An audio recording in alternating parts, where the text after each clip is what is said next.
అందరికీ నమస్కారం. మీలో చాలామంది అన్నారు, ఎందుకు మీరు అనసూయకి సపోర్ట్ ఇస్తారు, ఎందుకు మీరు అనసూయని వెనుకేసుకొస్తారని. నేను అనసూయకి సపోర్ట్ ఇవ్వడం వెనకేసుకురావటం కాదే బాబు. ఆమె కష్టపడి ఎదిగింది.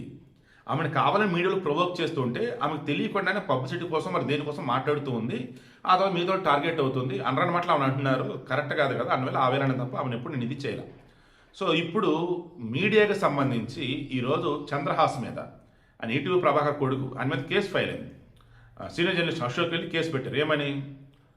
నన్ను బెదిరిస్తున్నాడు, నాకు చంద్రహాస్ నుంచి ప్రాణహాని ఉంది అండ్ మోరోని చంద్రహాస్ వచ్చేసి పచ్చి బూతులు అందరి ముందు పాడి మాట్లాడి అది కరెక్ట్ అంటున్నాడు, క్షమాపణ కూడా చెప్పడం అంటున్నాడు, సభ్య సమాజం ఏమిటి వెళ్తుంది ఏంటి చర్యలు తీసుకోండి చెప్పేసి వెళ్ళాడు.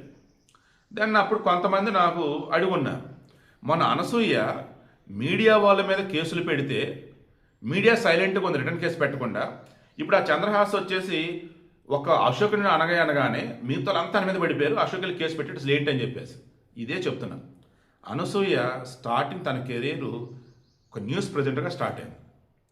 ఆమెకి వెనకాల ఎటువంటి బ్యాక్గ్రౌండ్ లేదు. ఒక మిడిల్ క్లాస్ ఫ్యామిలీ నుంచి వచ్చింది, లవ్ మ్యారేజ్ చేసుకుంది. అంచెలంచెలుగా ఎదుగుతూ ఈరోజు ఒక స్టార్ యాంకర్గా ఉండొచ్చు అండ్ ఒక క్యారెక్టర్ ఆర్టిస్ట్గా మంచి నేమ్ ఉండొచ్చు. ఎస్, ఇప్పటికీ నేను ఒప్పుకుంటా. ఆమె డ్రెస్సింగ్ అన్నది ఏమందామన్న మధ్య నా డ్రెస్సు నా ఇష్టం, నా శరీరం నా ఇష్టం అంది. దానివల్ల సమాజానికి ఇబ్బంది అవుతుందని చెప్పేసి వాళ్ళు వీళ్ళు మొత్తం పోస్టులు వీడియోలు పెట్టారు, డిబేట్లు పెట్టారు. ఈలోపు మరలా ఆమె కొన్ని రకాల స్పందిస్తుంది, మధ్యలో సైలెంట్ అయింది. ఆమె సైలెంట్ అయిన మూమెంట్లో వాంటెడ్ కొంతమంది వచ్చి మేము మొత్తం రెడీ చేసాం, అసలు ఎవరెవరు ఈ టాపిక్ టచ్ చేశారు, ఎవరెవరు డిబేట్లు పెట్టారు, ఎవరెవరు వీడియోలు పెట్టారు, ఎవరెవరు కామెంట్లు పెట్టారు, అది మంచైనా చెడైనా ఈ టాపిక్ టచ్ చేసిన అందరూ కూడా మేము పట్టుకొచ్చాము, కేసు ఇది, నువ్వు సంతకం పెట్టి చాలు కేసు ఫైల్ అయిపోయింది అన్నట్టుగా. అంటే పాప ముందు అనుకుంటే సంతకం పెట్టాను. ఇక ఆ తర్వాత మీడియా వాళ్ళు ఆలోచించారు, తిరిగి మనం కేసులు పెడదామా, మీడియా బ్లాక్మెయిల్ చేస్తుంది, బెదిరిస్తుంది, మా డ్యూటీ మేము చేస్తే కూడా ఇలా కేసులు ఏంటి అని చెప్పేసి అని ఆలోచించినప్పుడు వాళ్ళు ఒకటి ఆలోచించారు, వద్దులే తెలియ కేసు పెట్టింది, ఒకవేళ కేసు పెట్టినా సరే మనం ఏ తప్పు చేయలేదు కదా, లైట్ తీసుకుందాం అండ్ అనసూయ రియలైజ్ అవుతున్నప్పుడు ఆమె కేసు వెనక్కి తీసుకునింది. లేదు విచారణ చేసుకుని సరే ఎవరు తప్పు లేదనే విషయం అర్థమైపోయిన తర్వాత కేసు క్లోజ్ చేస్తారు. దీనికి ఎందుకు ఆమె టార్గెట్ చేయలేదు అండ్ దీనికి ఎందుకు మళ్ళీ మీద రిటర్న్ కేసు పెట్టారు, వదిలేండి అని సైలెంట్ అయ్యారు. ఈవెన్ సంజయ్ రెడ్డి కూడా మొన్న ఆమె ఏమన్నదంటే, నాకు నోటీసు రాని నేను చెప్తా, ఆమె అన్నదానికి మేము బదులిచ్చాం, ఆమె ఇలా అంతా కరెక్టా కదని యూట్యూబ్లో అడిగితే మేము బదులిచ్చాం, ఆమె ఇలా మాట్లాడుతుంది సొసైటీ మరి ఎటు వెళ్ళిపోతుంది ఏంటి అని చెప్పేసి అంటే డిబేట్లు ఉంటే వెళ్ళాము. ఎవరు తప్పు చేశారు ఇక్కడ? ఆ మనదాన్ని మేము రిప్లై ఇచ్చాం. ఇందులో ఆమెను ఎవరు హెరాస్ చేశారు? ఎవడో దిక్కుమల మీద కామెంట్లు పెడితే వాళ్ళ మీద చర్యలు తీసుకోండి, ఎవడో దిక్కుమల పనికిమల విధంగా వీడియోలు పెడితే వాళ్ళ మీద కామెంట్లు తీసుకోండి, మీడియా మీద మాలాంటి మీద కేసులు ఏంటి అని చెప్పేసి ఆ మంది. ఈలోపు మరి ఏమైందంటే మరి కేసు విత్డ్రా చేసుకున్నారా, లేదన్నప్పుడు నోటీస్ లేకుండా పక్కన హోల్డ్లో పెట్టారా, లేదన్నప్పుడు అంతా సైలెంట్ అయ్యారు కదండి ఎందుకు లేని చెప్పి పక్కన పెట్టిన అనసూయ చెప్పింది డోంట్ నో. బట్ ఇక్కడ వచ్చేసి ఫుల్ క్లారిటీ ఉంది అందరికీ. ఈ చంద్రహాస్ అనబడే కుర్రోడు, పిల్లోడు ఓ రకంగా అసలు ఎంత దారుణంగా ఒక జర్నలిస్ట్ అని ఇది కూడా లేకుండా, మీడియా అని ఇది కూడా లేకుండా, మీడియా అంటే కొమ్ములంటే నేను అనను, బాధ్యత ఉండేది మాకు. ఓకే, బాధ్యత ఉన్నప్పుడు మేము స్పందించాల్సినంత స్పందిస్తున్నప్పుడు ఎస్ నువ్వు దానికి తగ్గట్టుగా ఏదైనా ఉంటే వెళ్ళి కేసు పెట్టుకో, లేదు ఏదైనా ఉంటే నువ్వు అఫీషియల్గా ఒక వీడియో రిలీజ్ చేయి.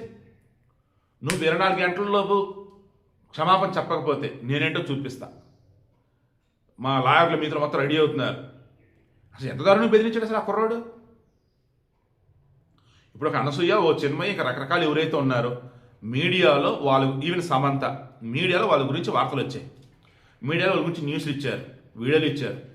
వాళ్ళు స్పందించిన విధానం ఎట్టుంది, ఏదో స్పందించిన విధానం ఎట్టుంది, నా సంగతి ఏంటో చూపిస్తా, నేనేంటో చూపిస్తా, నీ అంతు తేలుస్తా, ఇదా? అందుకెళ్ళి కేసు పెట్టాడు. సో మరలా చెప్తాను చూడు, యూట్యూబర్లకి, ఇన్స్టాగ్రామ్ రీల్స్ చేసే వాళ్ళకి, శాటిలైట్ మీడియా కావచ్చు, నాలాంటి ఇండిపెండెంట్ జర్నలిస్ట్ కావచ్చు, చాలా డిఫరెన్స్ అనేది ఉంటుంది. మన అనసూయ పెట్టినటువంటి వాటిల్లో big TV, Raj news, BRK official, cat Shivaprasad, ఇక మరికొన్ని అఫీషియల్ ఛానల్స్ ఉన్నాయి. దాన్ని మేము క్రాస్ చెక్ చేసుకున్నాం, ఏంటి ఇలా ఏంటి అన్నప్పుడు అసలు ఆమె కేసులు ఎవరెవరు ఉన్నట్టు కూడా చూసినట్లేదు. ఆమె వచ్చేసి కొన్ని న్యూస్ ఛానల్స్ లింక్స్ ఇచ్చారు, అలా మనది, కొన్ని వీడియో లింక్స్ ఇచ్చారు, అలా వేరే వాళ్ళు, ఇలా ఇందులో కొంతమంది అసభ్యంగా ఆమె గురించి మాట్లాడినవి ఉన్నాయి అండ్ ఆమె మార్ఫీ ఫోటోలు పెట్టినవి ఉన్నాయి, ఇక డీఫేక్ వీడియోలు పెట్టిన కూడా ఉన్నారు. వీళ్ళు ఏం చేస్తారు, మంచి చెడు కాదు, అసలు అనసూయ టాపిక్ టచ్ చేసిన మొత్తం తీసుకెళ్ళి అందులో పెట్టేశారు, ఆ కేసు రెడీ చేసిన వాళ్ళు ఎవరో కానీ. దానివల్ల ఇక మీడియా కూడా ఏమైంది, వదిలేసారు, లైట్ తీసుకోండి, పోలీసులు క్రాస్ చెక్ చేస్తున్నప్పుడు అర్థమైంది తప్పేంటో అంటారు, రాంగ్ కేసు ఎవరి మీద పెట్టున్నారు, రైట్ కేసు ఎవరి మీద ఉంది, ఏంటి వాళ్ళు చూసుకుంటారులే అని చెప్పేసి మీరు సైలెంట్ అయ్యారు. ఇక నేను కూడా సైలెంట్ అయిపోయాను. బట్ ఇప్పుడు ఈరోజు చంద్రహాస్ వచ్చేసి ఇది చేస్తూ నాకు అనిపించింది అనసూయతో పోల్చుకుని ఎందుకు ఇంత పెద్ద తప్పు చేశాడని. అనసూయకు సంబంధించి ఆ రోజు మహిళా సంఘాలు సపోర్ట్ ఉన్నారు. వాళ్ళకి ఏం కావాలి, ఫ్రీడమ్ ఆఫ్ స్పీచ్ అంటూ, ఫ్రీడమ్ ఆఫ్ డ్రెస్సింగ్ అంటూ ఇలా చెప్పుకుంటూ పోయినట్టయితే వాళ్ళకి నచ్చినట్టుగా ఉంటూ ఉన్నప్పుడు, దాన్ని నిలెత్తి చూపుతూ ఉన్నప్పుడు ఇబ్బంది అది వాళ్ళకి. ఆ రిమైనింగ్ వాళ్ళు ఆ రకంగా ఉండలేరు. కాబట్టి ఇది హక్కుల ఉల్లంఘన అన్నట్టు, ఇది ఓ రకంగా అవతల వాళ్ళు జడ్జి చేయడం అన్నట్టు, అవతల శరీరం మీద హక్కులు కలిగి ఉంటున్నట్టు, అంటే మొత్తం వేరేలాగా వెళ్ళిపోతుందని చెప్పేసి కొంతమంది మానవ హక్కుల వాళ్ళు, మహిళా సంఘాలు వాళ్ళు ముందుకు వచ్చారు. సరే ఇంకా అనసూయ కూడా ఇప్పుడు నన్ను మీతో ఎవరు ఏమనుకుండా ఉండాలంటే వీళ్ళతో పాటు వెళ్తే కరెక్ట్ అనుకుంది. అలా సో మచ్ ప్రెస్ క్లబ్ కూడా రాకుండానే ఒక వీడియో రిలీజ్ చేసిన వీడియోస్ నాకు అనిపించింది, అయ్యో పాపం కదా, నిజమే అనరాని మాటలు ఏమైనా అంటున్నారు, వదిలేస్తే అయిపోయింది కదా అని. సరే మొత్తం కేసు పెట్టిన తర్వాత అప్పుడు సైలెంట్ అయిపోయారు. సో ఇష్యూ అది. ఇక్కడ ఈ కుర్రోడిది ఏంటిది అసలు, పచ్చి బూతులు మాట్లాడి అండ్ ఆ స్టేజ్ కింద ఉన్న వాళ్ళు పైన ఉన్న చప్పట్లు కూడా హడావుడి చేస్తే చూస్తున్న జనాలు ఏమనుకోవాలి, పచ్చి బూతుడు పాట, దానిని ఎంకరేజ్ చేయాలా? మొన్న మధ్య అర్జున్ రెడ్డి ఆ ఎఫ్ అనే వర్డ్ ఒకటి, గీత గోవిందం, ఇలా విజయ్ దేవరకొండ సినిమాకి సంబంధించి ఐ థింక్ నాకు బాగా గుర్తు 1-2 సినిమాలలో ఏదో మార్పులు చేర్పు చేయడం పాట కూడా తీసేశారు.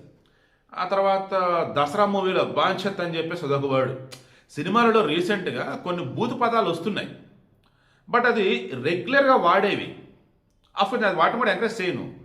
బట్ ఇతను బరాబర్ ప్రేమిస్తా సినిమాకి సంబంధించి అతను మాట్లాడింది, ఆ పాటగా పాడింది ఏదైతే ఉందో దానికి ఇప్పుడు ఏమని అంటున్నాడు, నన్ను అనరాని మాటలు అన్నారు, ఎవరెవరో ఏదో అన్నారు, నేను తట్టుకోలేదా, నేను భరించలేదా, ఇప్పుడు నేను తిరిగి అన్నాను అంతే. అది కూడా 2 పదాలే అన్నాను. నిన్న కానీ జగన్ కానీ రాంబాబు అన్న, అంబర్ రాంబాబు అన్న ఏమన్నాడు, 2 తిట్లు తిట్టాడు, దానికి ఆయన్ని జైల్లో తీసుకెళ్తారా? ఆ తర్వాత ఆయన రియలైజ్ అనకుండా ఉండాల్సింది అన్నాడు.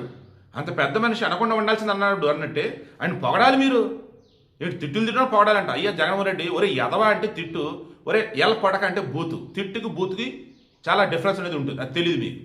అలా ఈ కుర్రోడు చంద్రహాసు ఎస్ ఇతను చాలా మంది ట్రోలింగ్ చేశారు, మీమ్స్ చేశారు, రకరకాలు చేశారు, ఒప్పుకుంటా. నువ్వు అప్పుడే కేసు పెట్టాల్సింది కదా ఆగేవాళ్ళు. ఈరోజు చిరంజీవి కానీ, మొన్న పవన్ కళ్యాణ్ కానీ, నాగార్జున, ఇలా కొంతమంది ఏం చేస్తున్నారు, అమితాబ్ బచ్చన్, వాళ్ళకంటూ పర్సనల్ రైట్స్ అనేవి ఉంటాయి. లైక్ ఎలాగంటే వీళ్ళ నేమ్ని యూజ్ చేయొద్దు, వీళ్ళ వాయిస్ యూజ్ చేయొద్దు, వీళ్ళ వీడియోలని కట్ చేసేసి యాడ్స్ కోసం వాడొద్దని చెప్పేసి వెళ్ళారు. అలా నువ్వు కూడా వెళ్ళాల్సింది కదా లీగల్గా. మొన్నటిగా నేను శంకర్ వరప్రసాద్ సినిమాకి సంబంధించేసి బుక్ మై షోలో రిమైండింగ్ వాటిలో రేటింగ్లు పెట్టొద్దు, రివ్యూలు ఇవ్వద్దు అని చెప్పేసి ఆర్డర్ తెచ్చుకున్నారు. నేనేమన్నాను, అన్నా చిరంజీవి అన్న ఏంటన్నా నువ్వు భయపడతాడు, నువ్వు వెనక తగ్గడానికి కరెక్ట్ కాదన్నా అని చెప్పేసి వీడియో ఇచ్చా.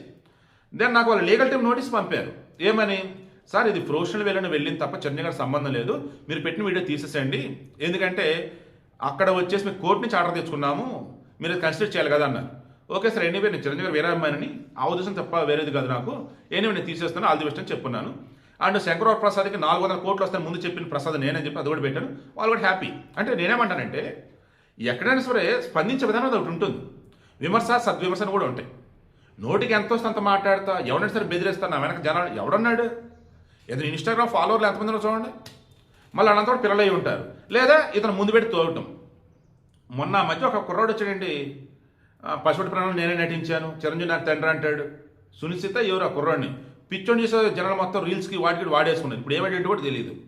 అలా ఇతరులను కూడా సోషల్ మీడియా జనాలు కావాలని వీళ్ళ కోసం నచ్చినట్టు వాడేస్తున్నారు. అది నాకు అర్థం కావట్లేదు. అయ్యా ప్రభాకర్ గారు చెప్పండి, మీ పిల్లోడికి ఎవరితో ఎలా ఉండాలో, ఎస్పెషల్లీ మీడియాతో ఎలా ఉండాలో చెప్పండి. అనసూయకి వెనకాల మహిళా సంఘాల వాళ్ళు ఉన్నారు. At the same time media కూడా కన్సర్న్ అనేది ఉంది, మన మీడియా నుంచి వెళ్ళిన అమ్మాయి కదా, అంటే కష్టపడి ఎదిగింది కదరా అని. దాన్ని అనసూయతో పోల్చుకుని మీ వాడు ఎందుకు హడావుడి చేస్తున్నాడు? అనసూయ మొన్న అట్లా అనగానే కేసులు పెట్టింది, ఆమె ఒకటి మాట అనగానే అంత సైలెంట్ అయిపోయారు, అలా నేను పడంట. ఆమె అనటం వేరు, మీ వాడు ఏకంగా బెదిరిస్తున్నాడే, నేనంటూ చూపిస్తా అద్దని ఇదని. ఒక గౌరవం తెలీదు, ఎలా మాట్లాడాలో తెలీదు, ఏంటండి ఇది?